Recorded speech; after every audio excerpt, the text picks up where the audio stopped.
Tottenham 3, Chelsea 4.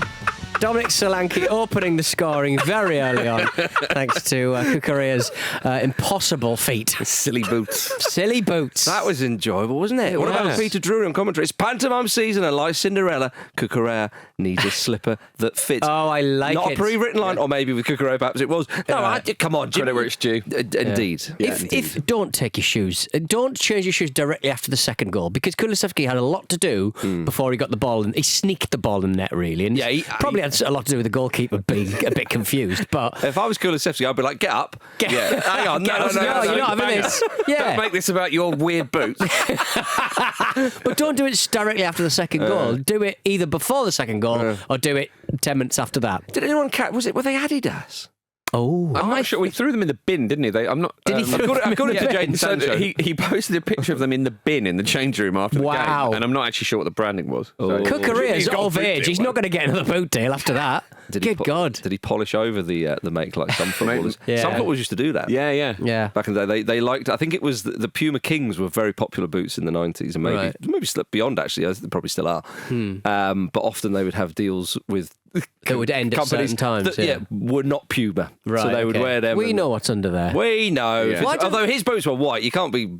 Is he Tipex in it? Why don't people do like modified boots? Do you know what I mean? Like when you modify a car, like put little spoilers on the back. Yeah. Like winged kind of like, like Mexican luchador masks. Winged boots. Yeah, like little winged boots. Flying down the wing. Little leather flaps that look like wings. Come on. Little faces on them. Give us some rascal. Just draw a little face on them. I like cars. Why don't they get some boots imported from Japan, Peter? Exactly. At massive expense. that make delicious noises in the cold. Turns out. Bloody hell. What a lovely noise. Yeah, it's not. Do you want to use a car today, Peter? Yeah, cool, brilliant, thanks. Have you Thanks, found Toyota. all the secret compartments yet? Maybe it's something in one of those. There's a badger or like- tanuki in there. There's Cucurella's boots in the back here. It was quite extraordinary, really. I mean, I know footballers have changed their boots before, not often mid-game, but maybe at half-time. Not quite so kind of theatrically, I suppose. Yeah. I mean, it was so clear. Like the first one in particular, he just stacked it. Yeah. He falls over a lot, doesn't he? Yeah. He tends to end up on the floor a lot. That man won the Euros and was one of the players of the tournament. Absolutely. And set up the winning goal in the final. It's fascinating that it doesn't seem to matter that he falls over all the time. No, it's rare that it actually. It's summertime though. Dry. It's the summertime. Maybe that's what it. Maybe the German pitches are much more impressive than ours.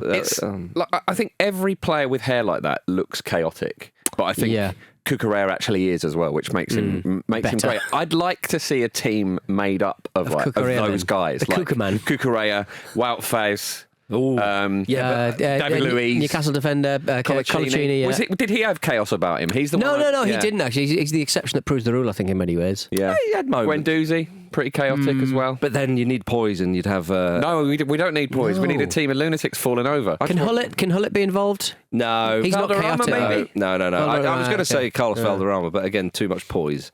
He kind of balances them all out. He's that rule, you need 10 men to carry the piano and 1 man to play it, as a famous a wise man once said. Well, it might look really, really slapstick, though. You've got this genius in the middle and then all these absolute actual muppets falling over around them. Well, I mean, he may be a Muppet, Jim, but he's a European Championship winner. And him and his Chelsea side conquered Tottenham Hotspur at home. He's the chaos Muppet. Yeah. It did. It was an interesting match because it was basically the whole match was. You thought it was going to pivot around the two slippy slips from Cucurella, but it actually was just 2 moments of absolute abject madness from Spurs players, really, and Chelsea not really wanting to play a lot of football and just doing a lot of kicking and diving and stuff. I mean, they probably could have had a sending off with. I think that's fair to say. I think that's fair to say. I cannot believe that he stayed on the pitch. Shin scrape. Like what? Really lucky.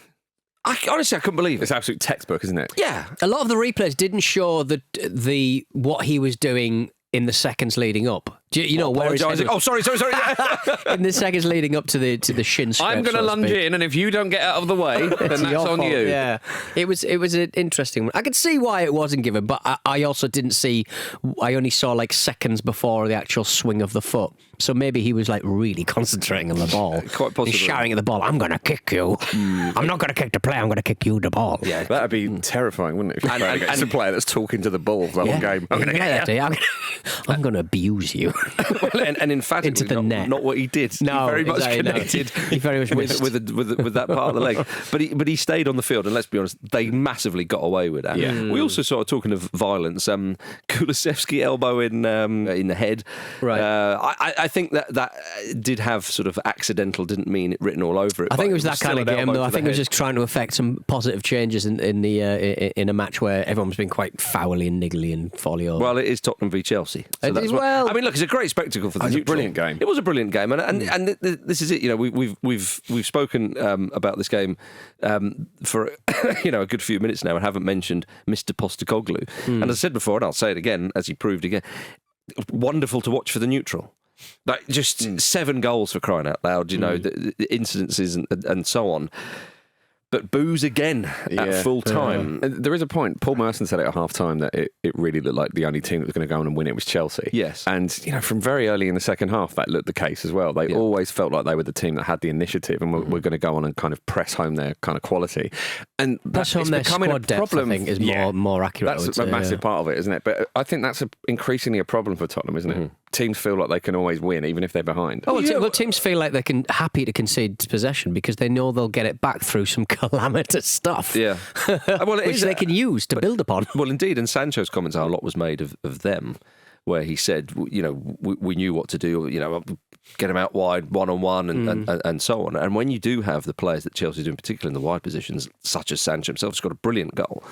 They've got a chance, but having said all that, the penalties they gave away. The second one was bought as well. The second one was particularly bad as he's going away from goal. The first one is a rush of blood to the head, and the whole stadium can just go, oh no, here he goes. It's a Stonewall penalty, and that's that. Cole Palmer, we know what he is. He is a brilliant footballer that doesn't seem to be fazed by absolutely anything. The second penalty, the way Fraser Forster goes down and gets back. I thought he could have spun around and sort of flapped at it a bit. I did wonder, but I think his sheer frustration and anger just stopped him. Little bastard! He didn't dive that far. I just thought he knew though, didn't he? As soon as he moved, he was like, "You little sod." I think he thought the Panenka was going to go in quicker though. Maybe. I think he's like, "That's good." Oh, I could have. But that's it, isn't it? The replay, when you see it in slow motion from a certain angle, it looks like he takes a Panenka, it's hovering in midair. Forster's had time to move, turn around and watch it go in. Which I think it probably wasn't quite the case in real time. But it's an unbelievable penalty. And also, we see this so often with Cole Palmer where people sort of interview him about his penalty technique and his confidence from penalties. And it's not like that he doesn't understand the question itself. Yes. He doesn't even understand how there is anything within the content of that concept that kind of is interesting. Ask me about something else. The threshold of being a question. It's unreal. He's like a block of tofu who could play beautiful football. It's just bizarre. Yeah, I mean, look, here I go again. When he stepped up to take the first penalty for England in Switzerland in the Euros, I thought we might be all right here. And we still got Ivan Toney to go, do you know what I mean? No, like that. That's the confidence the man has, and it was simplicity. It's simplicity at its best. I love it watching him. I love watching him. I wouldn't want to hang out with him. But you would. It depends, though. You can be a man of few words when you want to. I think the interview we've seen get the most out of him was Amelia de Moldenberg recently. And you've done a lot of red carpet stuff. You've thrown people some strange curveballs to get good content out of them. I think you'd do all right with Cole Palmer. Bring what was the one he used to do at the Brits? Bring some chocolate bars. Did you used to bring chocolate? Them out, you bring chocolate bars, did you? I gave Brossa after it. It's Brosson after 8. A single after 8. I gave Brosson after 8, guys. To share between them. Okay. They're your brothers, you can share. Who did you give a crunchy to? You don't get a full crunchy out of me. Fuck off. I'm not paying the money.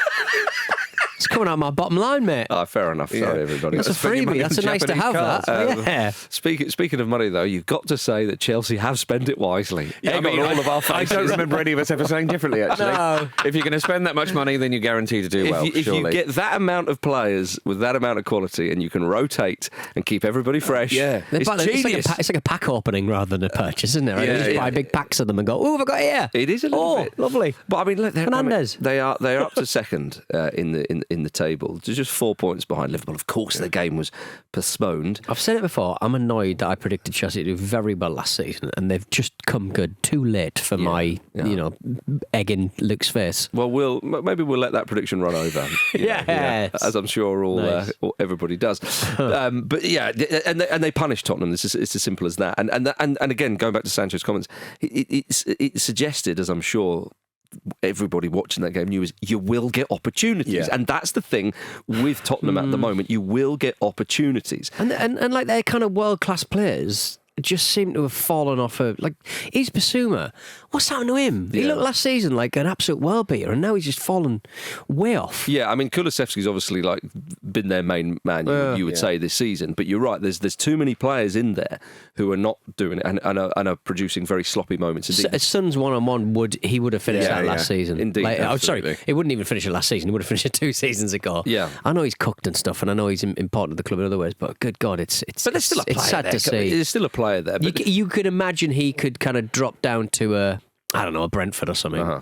I mean, drop down, and Brentford are doing very well, certainly at home. But they're not as big a club as Spurs. But I think he could drop down to a second tier or third tier Premier League club and have a blooming lovely time. I just think sometimes there's just a lot of focus on him, and now Kane's gone. He's seen as being the main man, and he's it's difficult. Yeah, and he's no spring chicken as well. No. And obviously Romero and Van der Ven both went off injured again. Well, exactly, disaster. They can't weather injuries at the moment, Spurs. But that's a real shame, because we kind of want to see.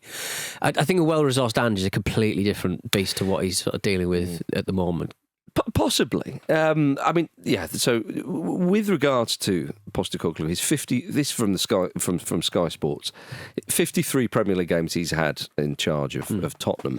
They've both conceded and scored in 36 of those 53, which is 68%. You're welcome. You're welcome, Premier League. Well, we feel welcome. Only Ozzy Ardiles, in terms of Tottenham, has a higher ratio of both sides scoring, 69%. Now, young listeners go, sorry, who's that? Well, he was a World Cup winner for Argentina. You should know your football history. Yeah. But he was Tottenham Hotspur manager. Newcastle?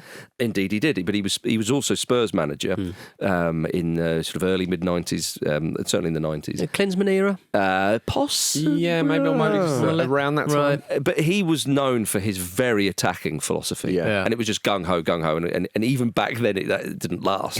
and so that statistic, I think, is quite revealing. It's going to be a shame when he gets the ball. Well, I think there'd be a job in the Premier League for him somewhere, because I think he does play a good brand of football, and as you say. But Jamie Carragher said that if Postecoglou doesn't change, he'll lose his job. And I've thought that now for a bit. Whether you mention injuries or whatever, the fact is everybody has injuries. Everybody has this. He still has a talented squad who are currently 11th in the table.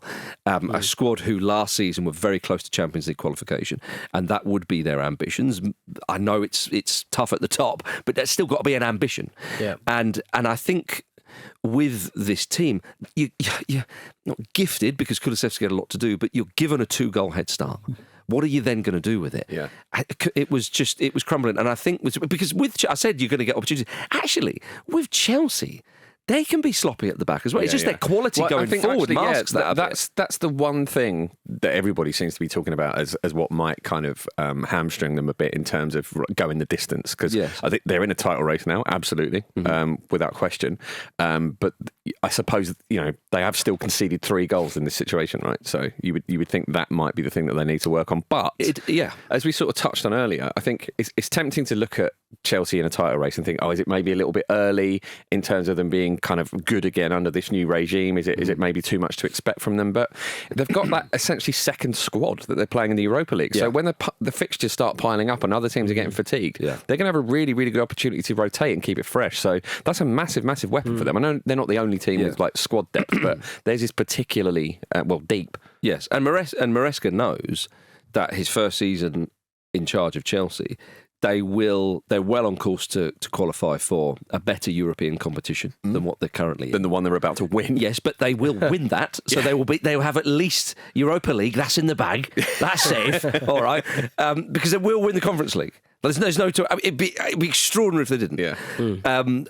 So there's that, and as you say, but he's been hugely impressive, Maresca. Massively. Him and Arne Slot have been their first seasons in the Premier League. Quiet fresh air. Yeah, indeed. And well, but I mean, obviously the difference between the two, both at the top, Slot, obviously the groundwork was put in massively for Klopp. I mean, they didn't sign anybody, did they, in the summer? Yeah, just Chiesa, I think. Of course, yes, yeah, right. So it was there. He still got to go and do it, so hugely impressive. But we're not talking about Slot at the moment, but just to bring him into the conversation for a moment. Maresca, though, obviously has much more Premier League or experience of being in this country, certainly, than Slot. But Maresca, when he took over, I thought this guy's the real deal and he's going to do well. I didn't think it was going to go this well. It's impressive. It's really hard to not be impressed by it. Yeah, absolutely. It's the manner of him as well. He looks absolutely kind of ready for the part of a top-level manager. Absolutely right. He's in control. There's no two ways about that. He comes across in his interviews. It comes across.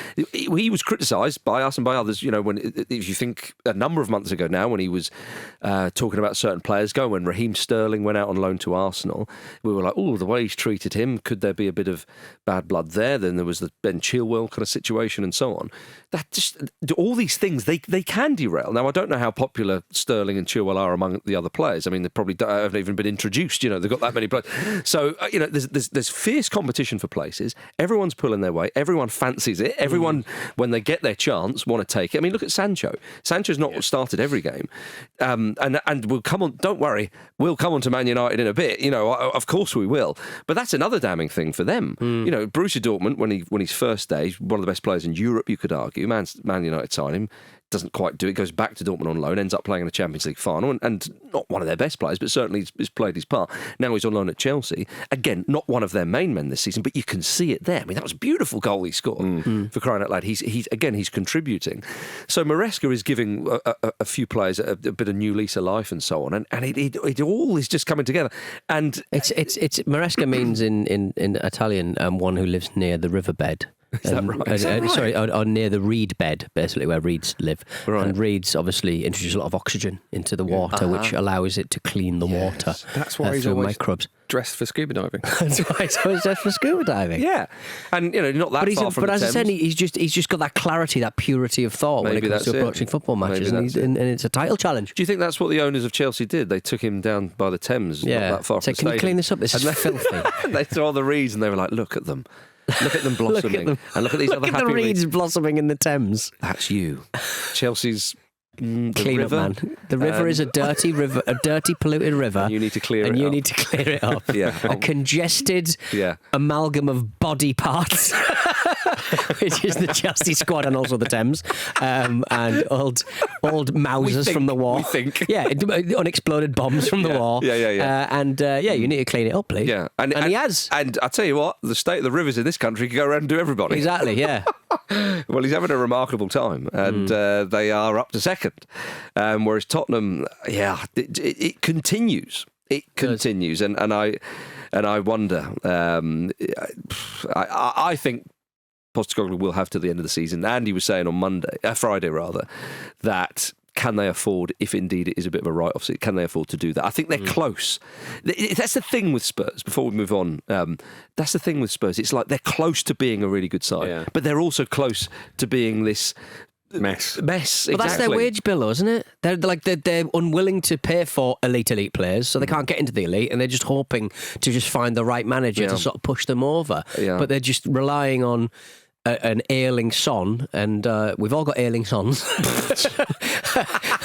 ailing sons, and stuff like that. And they can't make that extra leap because financially they just can't or won't make that leap. The weird thing is, though, I mean, a lot has been made about how the first two goals were gifts, and obviously we've spoken about that. They were two really good finishes as well. Yeah, so exactly. they scored three excellent goals. It's they're a conundrum. They are, and clearly they should be doing better with the squad they have. I don't think they played particularly poorly by their own kind of middling standards. I just think that it was just individual errors. But this is the thing, though, Pete. When you talk about those individuals, yes, and Postecoglou himself said, I mean, he said, we played well.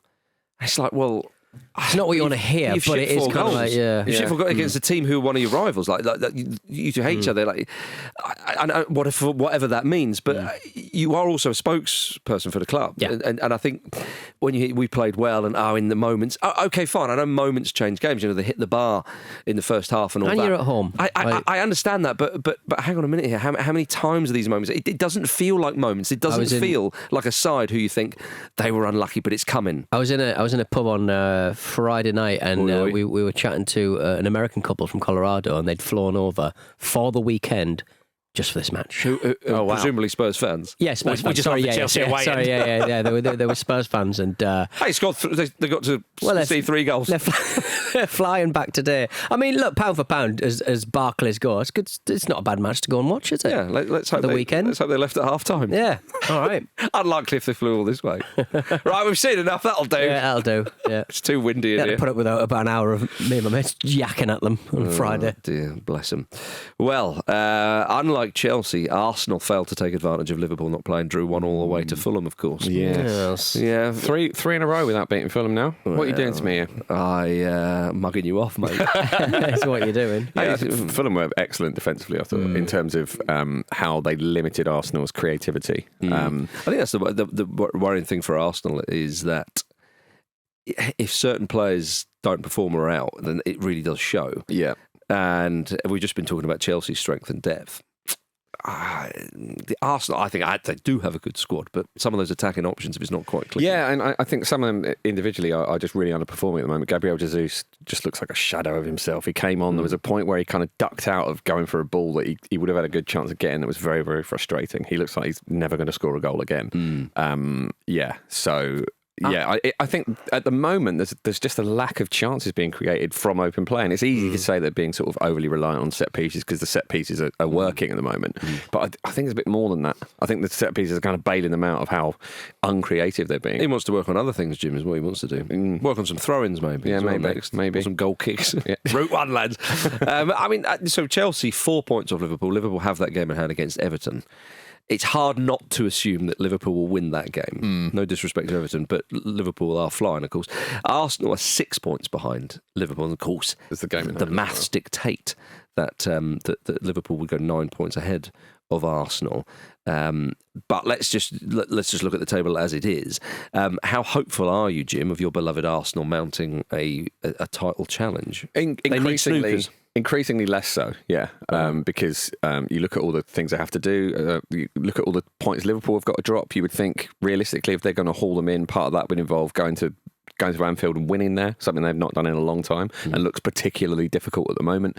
So increasingly, I'm thinking my kind of fear for last season, after the season before that's kind of unexpected title challenge, would be this could be kind of 2 steps forward, 1 step back, and it feels like that's what this season has become. Interesting, Jim. Interesting. Well, before we go for a break, we heard that West Ham announced that Mikel Antonio is in a stable condition after being involved in a car crash on Saturday. They also gave an update on Match of the Day 2 last night on the telly. It has been reported that he's undergone surgery on a lower limb and will be monitored in hospital over the coming days. So worrying news, but good to hear he's stable and all that. The picture of the car, you were genuinely fearful for how that was going to end up. Awful yes, crash. Indeed, yeah.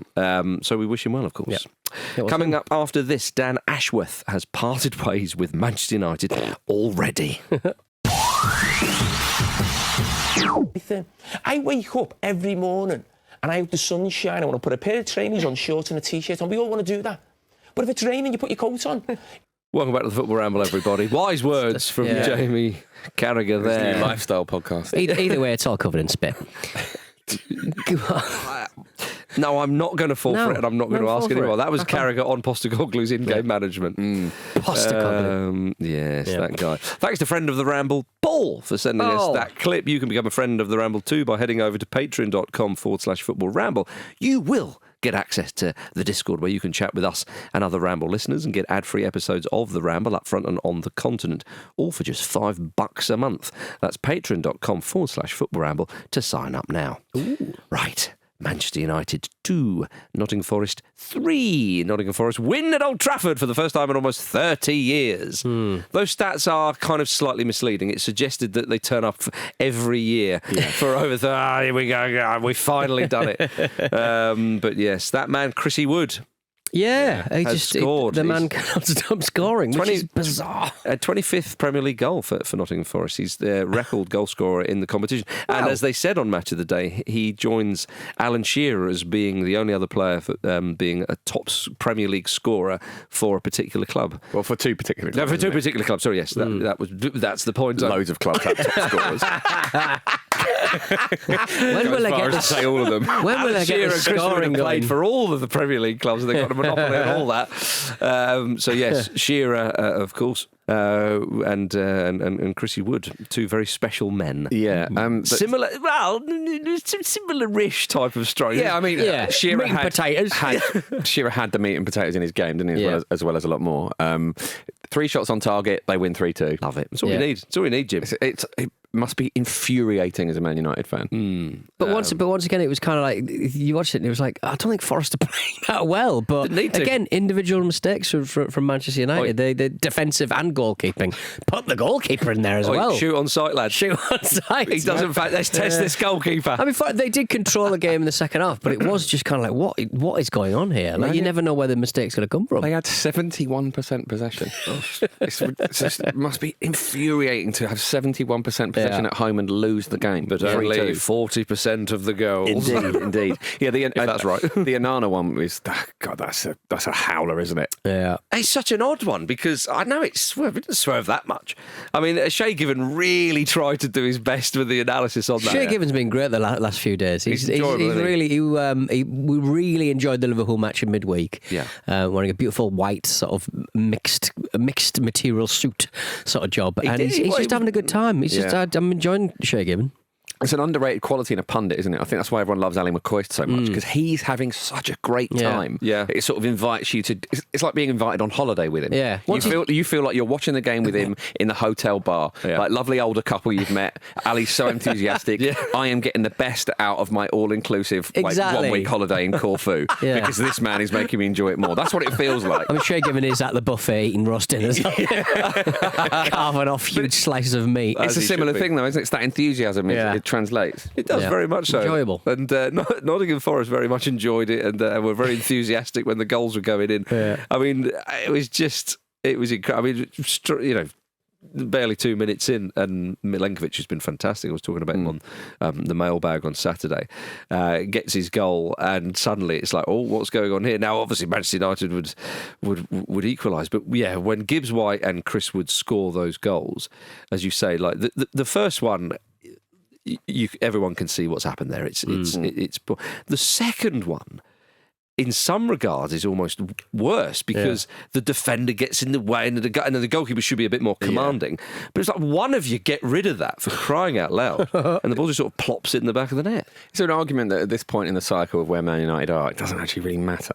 Because we know that they're about to go through a big period of rebuilding, and already this season is probably a bit of a free hit. Now, they are taking those hits left, right and centre. I mean, hurt me. I mean, I would say that like the Europa League is their key competition this season because it's their only way into the Champions League, and that seemed to be what the manager's going for. He took Fernandes off really bloody early, bearing in mind like he's their only outlet at the moment, and he obviously got his goal and then went off soon after. There's interesting decisions being made about managing his sort of game time because he is a bit knackered. But is he about to negotiate a new contract? He whips that one and goes, right, let's see what you can do with this half an hour without me. Nothing. They didn't carve out any. I know they had a couple of efforts, and Martinez nearly had a very enjoyable volley. Martinez is dragging that side down and has been all season. He's so slow to get the ball forward, and all right, fine, he had that, but. They need to get Maguire back there. They do need to get Maguire back there with a bit more pace. But they didn't really create that much. You're 3-1 down. You get to 3-2. There's half an hour to go. And again, they had some efforts, and give Forest credit. They kept them at arm's bay. Yeah. But again, it's the same. We could go on and on about it. Yes, they're rebuilding. Yes, Amarim's there. blah-de-blah-de-blah. But when you say, Jim, it's a bit of a free hit, I understand that Amarim's not under the pressure that maybe his predecessors were because of that. But to suggest it's now December, bollocks, doesn't matter what happens until May. Sure, I mean, they can't lose every game, can they? But no. I think this looks like a performance from a team who are still learning new ideas, right?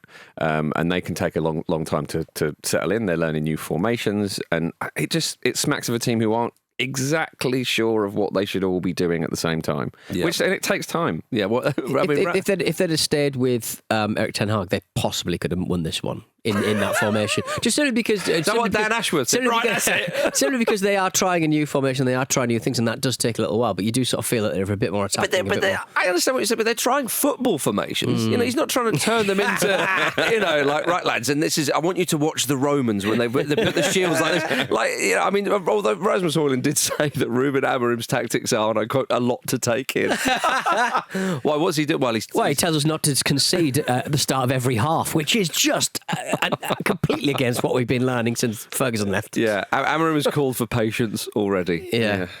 So Jim Ratcliffe has not gone for patience because it was announced on Sunday that Dan Ashworth has left his role as sporting director of Manchester United by mutual agreement. It officially says, however, it was reported in The Athletic that Man United instigated the separation. How much money did they spend on that man? And how much money have they just paid out once again? It's just at a time where Amorim on the field has to buy more players and newer players to fit his new system, because some players will not translate and they'll have to be shown the door. He needs all the resources he can get, and because of some fucking boardroom, because they can't keep it together, because he can't handle his boardroom, he can't handle the people who are in managerial positions up there, they're having to just hemorrhage more money. It's shocking. It is shocking. And he's addicted to streamlining, isn't he? Like even people cutting people from his baseball team. It's a shit show. Like, there's no two ways about it. I mean, the thing that I can't get my head around is, quite clearly, they should have parted ways with Ten Hag in the summer. Yeah. However much that's going to cost. And Andy said that Ten Hag perhaps would be a useful idiot. If you cut him now after the FA Cup, then maybe people get a bit annoyed. And I'm not saying Andy, sorry, I shouldn't misquote him. He obviously didn't think Ten Hag should be kept on. He said maybe that's what they're thinking. And then in a few months' time, you get rid of him, and then right now we're going to make decisions. Whether or not that happened, I don't... Well, it clearly didn't happen. Whether that was their thinking, I don't know. There's suggestions that Dan Ashworth... There's been a lot of suggestions, and it's a little bit bitty here and there, but there is something to hang your hat on with some of the reports. But one of the things it was suggested that Ashworth maybe said that Ten Hag, let's keep him on and see what happens. They then spend £200 million on players, which were bought for a Manchester United team with Ten Hag. Now, I know the role of the sporting director is, it's not, yes, you're buying for the manager, but you're also buying for the club. This is we're the club, and we want to do things like this. But it just seems remarkable to me that Ten Hag, we all knew that he was a sitting duck and he wasn't going to last long. And so they spend that amount of money. Why on earth is it not a clean break? And then you get the new man in, because now it looks all over the place. And Ashworth, of course, going back to him, Manchester United courted him for ages. Newcastle tried to keep hold of him and so on. He's been in the job for 5 months, for crying out loud. That's as long as his gardening leave. Well, indeed. And it seems extraordinary. I mean, it's been, again, reported that Ashworth felt sidelined from the big decisions with Barada and Brailsford calling the shots. But apparently Ashworth favoured either a British coach or a Premier League experienced coach. That's why there was talk of Thomas Frank. Yeah. There was talk of even Marcus Silva, Gareth Southgate and so on. And Sir Jim Ratcliffe, who seems like he's a certain type of man. I mean, he is a billionaire, for crying out loud. You don't get that far usually without putting noses out of joint. He seems to have sort of lost patience with Ashworth, and it's been a clash of personalities.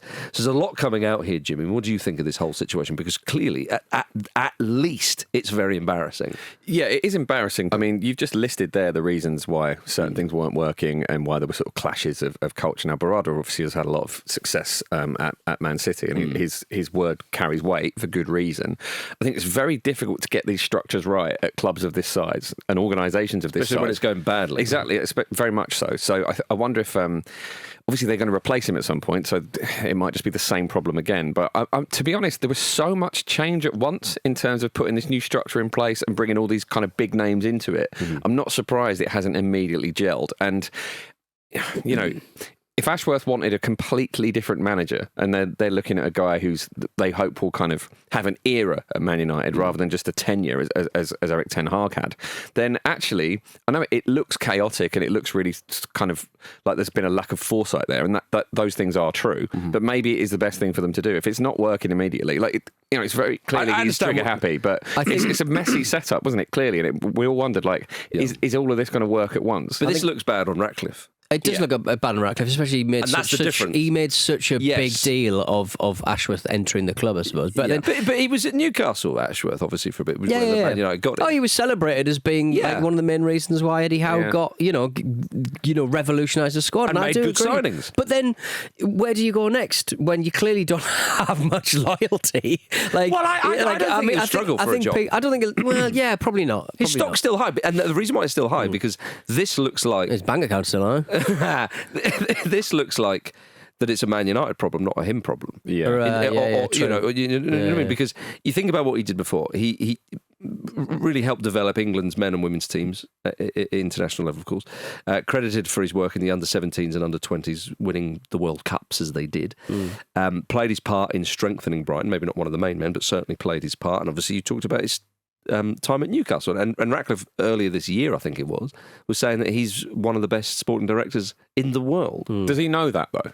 Jim Ratcliffe is just a rich man who likes football. You know what I mean? He's not necessarily an expert on these things, but he just makes a lot of grand pronouncements like that. Sure, just because he says it doesn't mean to say it's true, but he's clearly highly rated. Sure. And Newcastle really didn't want to let him go. There's talk that Arsenal have got a vacancy for sporting director, and a mighty, very much do. Yeah, a mighty pop up there. So I don't think Ashworth will be out of work too long, although maybe after his gardening leave he thought, maybe I'll just take my time after the garden. Quite lucrative, isn't it? Yeah, his garden very good. Yeah, gardening leave is like a friend of mine recently said, "Oh, I've got gardening leave," and I was like, that is the epitome of a lovely old job. The ideal job for the idle man, absolutely. Yeah. I think we're at a point now, aren't we, where people kind of fetishise like sporting directors and things like that, and we don't really have the first fucking clue. Yeah, you're right. But you just have to have a bit of joined up thinking. Sure. Well, you just hear how important he is from managers and stuff, I suppose, isn't it? It's kind of like he wants, and also as an ally in the boardroom as well for managers, he was quite important for Eddie Howe. And once he left, obviously, Eddie Howe's kind of fortunes and kind of attitudes changed slightly. So, and he's very well respected. Yeah. Yeah. Like, that's the thing. Very highly respected and well thought of. He was appointed as the FA's Director of Elite Development, apparently. Yeah. So that's what I mean. Like, as I say, he played his part in particular in age cap stuff for England and so on. Yeah. I think it reflects badly on Ratcliffe, and I think it is a mess. And I think that the Man United fans, after this weekend, with that result, with this departing of ways, shall we say, I'm just going to think, what on earth is going on? I think the only salve to their wounds, perhaps, is that Man City aren't having a good time of it, because as I say, it's a shit show. And as our good friend Big Pav said about Tottenham once, you could apply this to Man United. The club needs an exorcism. You can bring in the new managers if you want, but my goodness. Yeah. But let us move on to their noisy neighbours, who drew 2-2 in South London against Crystal Palace. Just one win in 9 now for Manchester City. And this game, for me, it was, I proclaimed, was it last week, that they're dancing on their grave. The empire's over. I don't see them turning this around to mount a title challenge. They can still qualify for the Champions League, which maybe come the end of the season, we're like, well, after the season they had, again, a bit like with Liverpool that season, when Alisson scored the header, when they managed to get into Champions League qualification spots, you kind of go, well, actually, all things considered, they managed to turn it around a bit. I think that's well within their reach. But to get to the dizzying highs we've seen of them in the last handful of years, I don't think that's going to happen. When they beat Forest 3-0, I thought, maybe, but then look at this. I'm still look at this. I'm game. still with Luke, though. I think you just can't discount them. I think it was. No, but I'm not discounting them from, say, Champions League, but I'm talking about the very best. I mean, they've gone from being the unbeatable side in Europe near the world to being a strong title contender, one would suggest. Not this season, I don't think. Yeah. You really think you can write them off that profoundly? I just think. I know they're a long way behind Liverpool. This is a really good example of, like, it's Palace, really blustery conditions. Henderson's taken. You're bringing in blustery conditions. There's blustery conditions. It's not ideal for a ball-playing side, and Henderson had to save Haaland's shot with his face. So, Crystal Palace have scored 14 goals in the Premier League this season. In blustery conditions? In all conditions. Right, okay. This is all conditions. Yeah. Right? That's an interesting little tab I wasn't aware of. Give me bluster. Give me the bluster quotient, please. Yeah, no, they're not Stoke City. Right. This is Crystal Palace. 14 goals in 15 games. Only Southampton have scored fewer. Man City. What is that if you adjust for expected gust? I'd say it's probably 13. Ill wins? Yeah, maybe. Could be. And when Man City turned up, within 4 minutes they've scored. They weren't scared of them. No. They thought, it's Man City. Oh yeah, these are beatable, and that is the difference. Well, this is it. Yeah, they're the fear beatable, kind of slipped, and it's and good. yeah. But football is back, people. Yeah. Again, I am not saying that Manchester City are going to finish outside the top 4 this season, but I think that the idea of them getting back on the wagon.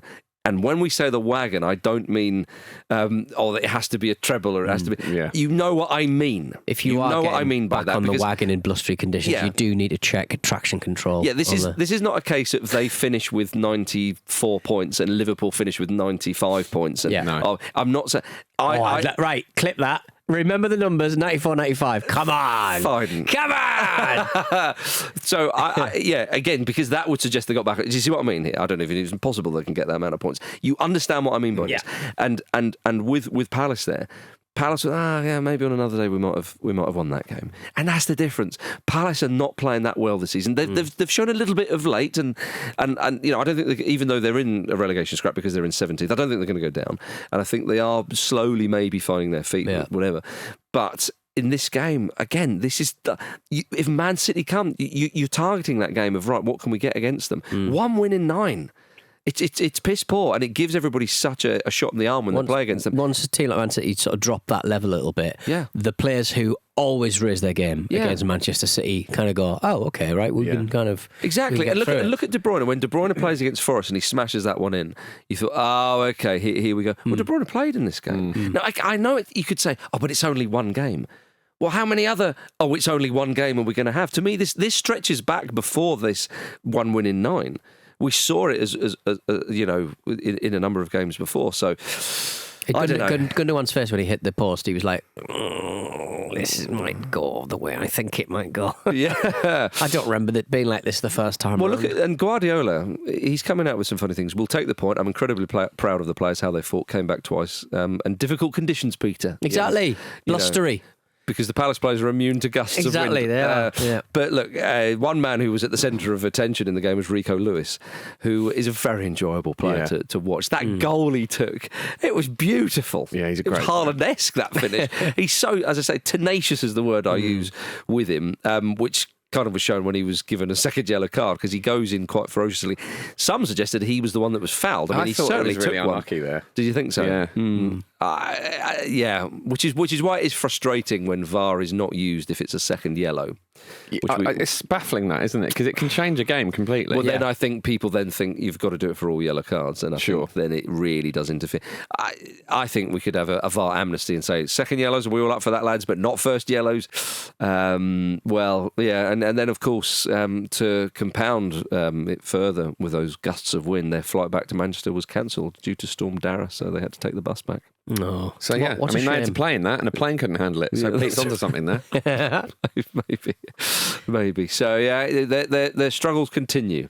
So a point apiece in another entertaining Premier League match. Big derby next week. There you go. Cash in your vouchers. Be interesting. Coming up after this, Jamie Vardy is still having a party. Before we get to the Vardy man, Brentford 4, Newcastle United 2. There are new entertainers in the Premier League this season, and it's got to be specifically Brentford at home. Their home record's amazing, and on the surface of it, you might look at that and go, "Oh, they must be really hard to beat there. They must be really difficult to score against." Nope. They're like they're the very definition of eating lasagna in your pants while scrolling YouTube. It's better at home. Right. Can't do it. Can't do it anywhere out of your home. But I tell you, that's an idea for a theme restaurant, isn't it? I was about to say. Oh, I was thinking about that. Peter, you come to my local Italian. That restaurant where where they turn all the lights off and they have blind servers and yes, and because you can't see anything. That's right. You're just focusing on your ears and your nose and your mouth and the senses and the food. The effect of the food's flavours just get magnified. But it is, as you say, the waiters and a lot of the employees are blind. Yes, yeah, so that's the kind of the theme, if you like. Well, I don't know. Yeah, I just think it just kind of makes sense. I suppose it's a great accessibility thing. But I would instantly take all my clothes off. Now, hang on a minute. No one would know. No. No one would know. No, I'm not letting you have that. Oh, I see. You want to take your clothes off in that restaurant? Yeah, because no one would know. Hang on. I'm sure there are laws against that. Who's going to get me? Yeah. He knows the laws. He just doesn't. I know the law. I know the law, Marcus. I know where the line is. How liberating it would be to eat a big... I imagine this. I thought you were suggesting you just wanted a nudie restaurant. And I was like, yeah, nudie restaurant. You've taken some really worthy and interesting, worthwhile calls and you've just turned it into this. It's just called no hot bacon and you're not... And no sausages wrapped in bacon. No, exactly. Billy Bollocks. You're in the Billy Bollocks. So, yeah. Yeah, fair enough. Speaking of getting your pants pulled down, Newcastle weren't great either. They were... I mean, I think we predicted in the show in midweek that this is what was going to happen because Newcastle players, they do raise their game against decent sides, and we get this at the weekend. Not quite so much industry, but I mean, Thomas Frank, man, he's good. He's superb, good, isn't he? He is super. At home. It's just so good. And again, it's good to reiterate this. What he's done with Brentford is stunning. Yeah, they are living their best lives, quite simply. And I think what's great is with Brentford at a club that size. That again, supporting Fulham, and I know they hate Fulham, but clubs of a similar sort of size.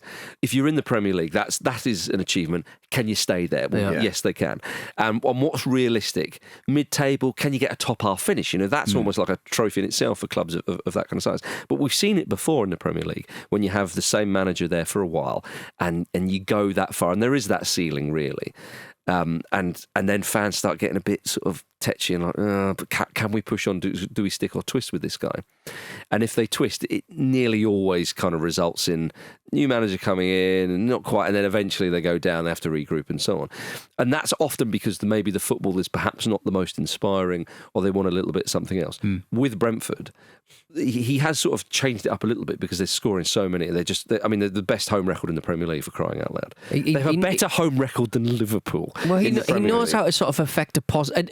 As a supporter, if your manager is reactive and proactive at affecting a positive change during matches, it doesn't have to be defensive necessarily. Yeah. But if you know how to get results when teams come at you, it's like, all right, we need to think about things differently. He's just so not dogmatic in attack, and it's such a satisfying thing to watch. Well, it is, and I think that entertaining aspect of it, Jim, means that if indeed Brentford are mid-table Premier League side for the next, you don't want to put words in supporters' mouths, but for the next 3 or 4 years, if this is the kind of stuff they're getting, you're getting big results against big opposition.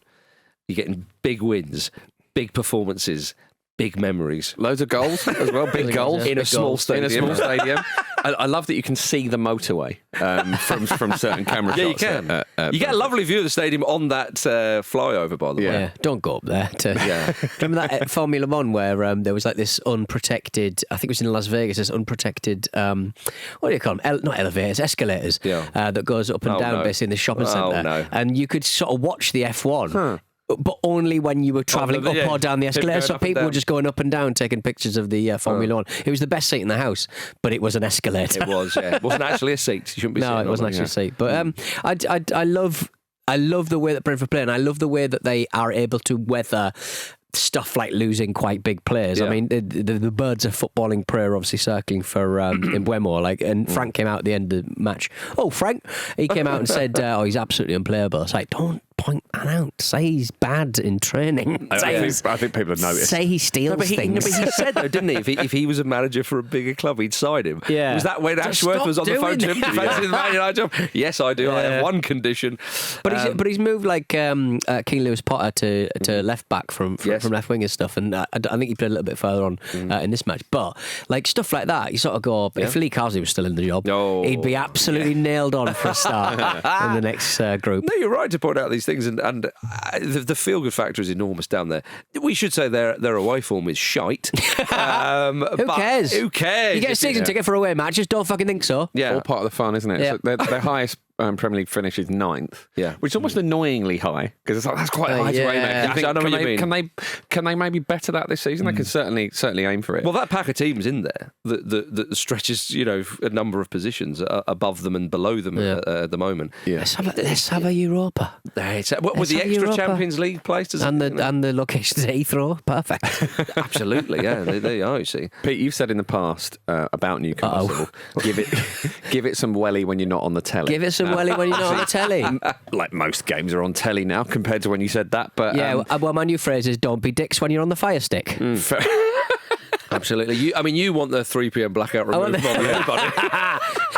But this has been a criticism of Newcastle, isn't it? They've got some really good results against the bigger teams, but they kind of have looked a little bit listless in other games. Is that fair, do you think? Yeah, not even chaotic, they just didn't look up for the cup. I know like a 3-3 draw with Liverpool at home, admittedly, is a big ask, and Brentford, there's a bit of travelling involved there, I think. And it was really windy as well. And let's not forget the gusts. Yeah, exactly. Never forget the gusts. Exactly. They come down from the tropical northeast. But that is a kind of a really important point with Eddie Howe's side. The industry just isn't there when they're not playing big sides. Who have we got soon? Who have we got next? What match can I actually realistically enjoy? Yeah, it depends if it's on the telly. Leicester at home next. There you go. Well, Leicester, of course, drew 2-2 with Brighton. Yeah. Well, we've got Brentford in the EFL Cup quarter-final, of course, after that, so... The aforementioned Leicester drew 2-2 with Brighton. What a comeback. 2 late goals. Yeah. Got an unlikely point when they went 2-0 down when Minte scored that beauty. That's annoying. I forget who was on comms, but the commentator said he wins the game for Brighton. Yeah. That was it. You can't see a way back for Leicester because they weren't showing that much. And my goodness, they gave him the old 1-2. Vardy with a lovely finish, a fortuitous one. I thought it was a shame actually when you realised that Decordova-Reid actually shoots, he doesn't lob it over, because that would have been a great move, because Skip, when he gets the ball and just waits a moment, plays a beautiful incisive pass through the line, and the ball goes over to Vardy, it would have been, it's still a lovely finish from Vardy's point of view. He's on track for 150. He's just a remarkable man, isn't he? At the start of the season, I thought the paces have waned a little bit. Is he going to? Yeah, he's still scoring in the Premier League. Locking him in. It's glorious to see. Jim, you're a fan of the Vardy man. Can you be? Yeah, you're a fan of him. And maybe not his ways, but a lot of his ways. Yeah, a solid appreciation for a lot of his ways, shall we say? Do you think he'll turn into like a Bellamy-style manager? It's sort of guy, we never knew that we had it. There's absolutely no way he's got the capacity for that. Yeah, we all know he's going to be a club rep. All right, yeah, sorry, yeah. There's a sense with Vardy, isn't there? And there's a lot of players like this as well. That he's the ultimate one of them. I would argue that it's not necessarily that he's scoring for his team; it's that he's scoring against yours. I think that's what fuels him. That's what powers him. Yeah, that and obviously Red Bull and omelettes. Yeah, that's true. I mean, 6 goals, in the league already this season. That's really impressive, isn't it? At his age, considering his age, and he's playing for a side who just sacked their manager because of poor performances and whatnot. I think though. Him and Van Nistelrooy. Did you hear when Van Nistelrooy first turned up to training? He said this, was it last week? He said, I knew one of us would have to broach the subject, so I did, that he took Van Nistelrooy's record of scoring in, was it consecutive Prem games or something? And Vardy's, But I love the fact that Van Nistelrooy was smiling. I thought, I've got to say this before he does, because he knew Vardy would say it. But then the second goal, I thought was a thing of beauty. The way that they kind of break and the tails are up, and the lovely ball to Vardy. I mean, Gordon Bennett. Igor Julio was brought on presumably to shore things up, not to try and have a run out the back under pressure and then play the ball straight. It was just like, I understand they have an attacking philosophy and a passing it and all this. Stick your foot through it. And never has that expression been more appropriate. Not only does he lose it, he then passes it back towards his own goal. Leicester pounce. But my did they pounce, because when the ball's they're quite a pouncy side. Well, they have to be. And then when the ball's played to Vardy like that, they're foxes. They are. That Vardy, you think, is just going to rifle it across the keeper, but he takes that pass he plays to Decordova-Reid, who just goes, "Thank you very much." It was that is the ultimate sort of punished by a side in the Premier League. The way they did it, and it's a great point for them. I mean, my goodness, they were disappointed at the end when they had the free kick and so on. But that kind of result is exactly what Van Nistelrooy needs and wants. He talks about the togetherness. He talks about that spirit and so on.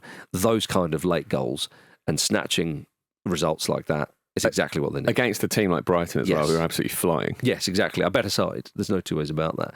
So it all bodes reasonably well for Ruud Van Nistelrooy. You can't rely on that every time. But I mean, I think emotionally, I think for a Leicester side sort of witnessing two fucking good goals as well, Lamptey and Minte. Oh, Lamptey's got good mention for that. Yeah, I think Minter's was probably even better, to be honest. He gets a little bit of fortunate, but it's just a lovely kind of. Well, when he smacks it in like that and just basically dances around them all with 10 minutes to go, again, you think, that's it, that's done. Yeah, that's it. You think that would knock the gust out of them? It bloody well wasn't. So there we are.